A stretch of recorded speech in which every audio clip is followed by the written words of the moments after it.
Welcome back everyone, and let's give a quick shout out to seasons. It's officially fall, which is my favorite season of the year, and I went ahead and added my Twitter handle to the intro in case you're looking for that.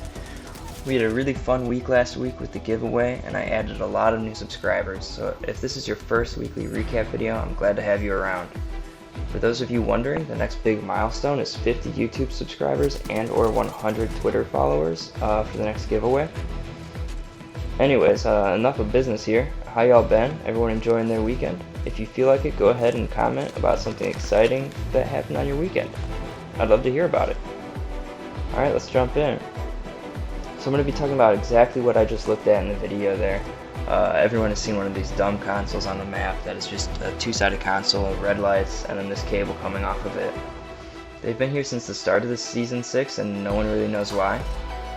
They're going to use them at some point, and I'm sure they'll be activated, much like the vaults were on Kings Canyon.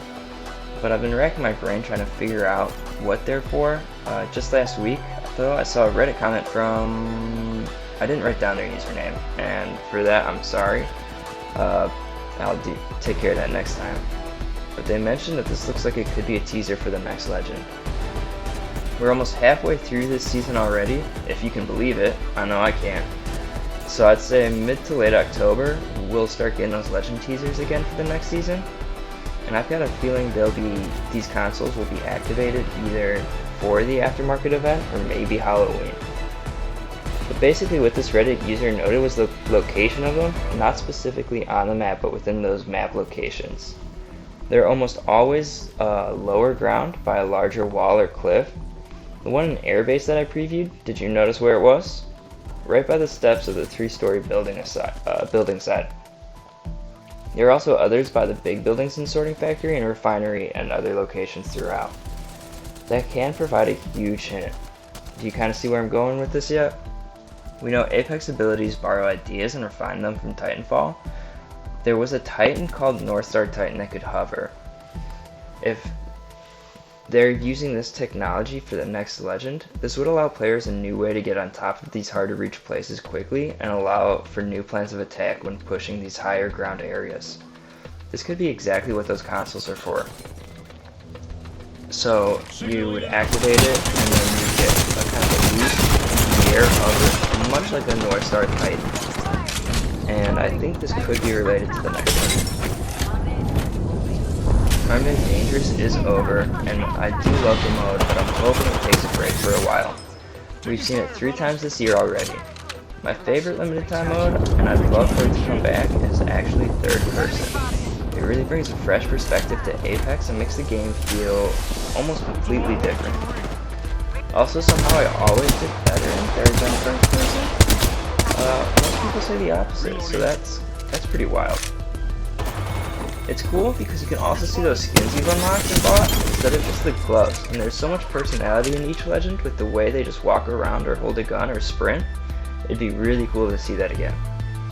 My favorite limited time mode aside, Dummy's Big Day is back, and speaking of personality, it really helps you appreciate how much the voice acting really brings to the game.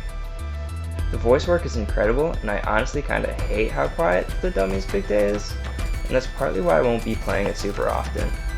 The randomness is a lot of fun with the ultimates. You know, are you getting a heal, or are you getting a loot pinata? What's going on here? If you remember, back in January, this is how they tested Mirage's reworked ultimate, and it was a huge success. If they're gonna do that again, the next ultimate rework I would assume is Lifelines. It's not as necessary or pressing as it used to be with the replicators. But if she got that heal, I think that'd be a little OP.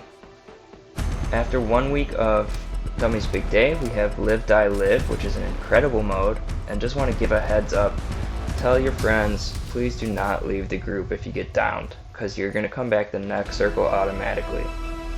Last time it was played, a lot of people left not knowing this, but that's like the whole shtick of the mode. Not a lot lore-wise this week.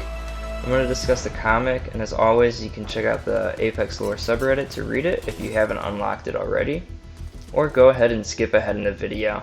But actually, this is the last segment, so if you're not interested, you can just mute it, watch the clips, whatever you want to do. Blisk and Ash have a little heart to whatever simulacrums have, heart to source code, I don't know. But they've got a quick chat, and we learn that this is in fact the main universe is Ash, not the Shadowfall universe is Ash, like some have speculated. Blisk took Ash's head after she died, disassembled it, and yeeted it into the void, which just so happened to end up in the Shadowfall universe. This does pose some questions, such as, did Blisk know that it would end up okay, or was he really just trying to get rid of her once and for all so she couldn't be reassembled? I don't know if he knew there was another universe on the other side of that portal, and I think Ash wants that answer too. Was this a betrayal, or was he really just trying to protect her? She does threaten to stab Blisk a couple times, which is fun. I want to see that sword in action. Let's get it going. In a final moment, Blisk leaves Ash, and he says he's going to see an old friend of hers or theirs. It's kind of like a weird tone when I read it that he used, kind of very cheeky. Could he be referring to Cooper? I like this option selfishly, because I called out a couple months ago that Cooper could return with the return of Ash and then Blisk. But there's another theory, of course. Many people are pointing to the return of another Apex Predator mercenary Viper from Titanfall 2. This is, of course, a possibility. And this could be interesting because Blisk might be getting the band back together in order to take back his games and his name. Hammond is using the term Apex Predator kind of willy-nilly. He might not like that. He seems like a man who likes his reputation, likes protecting it, and doesn't like his name being dragged through the mud, or how he sees it being dragged through the mud.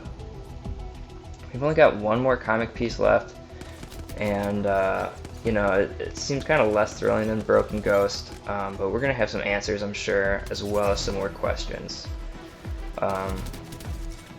And I did like Broken Ghost a little more. There was a lot more substance to it as far as the legends are concerned, and we got a more well-rounded look. So because it's only 7 weeks and it's halfway through the season, we might get a second part of the comics, but I doubt it. I wouldn't bank on it. Last season we only had 9. We had 9 weeks. This season we might only have 7. So that could be. It could just be it. So we might just not have a whole any lore pieces the second half of the season. Anyways, guys, we'll see you next week. That wraps it up. Thanks for watching again, and I appreciate you all. We've got the video coming up on Friday, so I look forward to talking to you then. And you know, if you want to chat, hang out, just follow me on Twitter or DM me on Twitter. Either way works. All right, guys, have a good Wednesday and Thursday.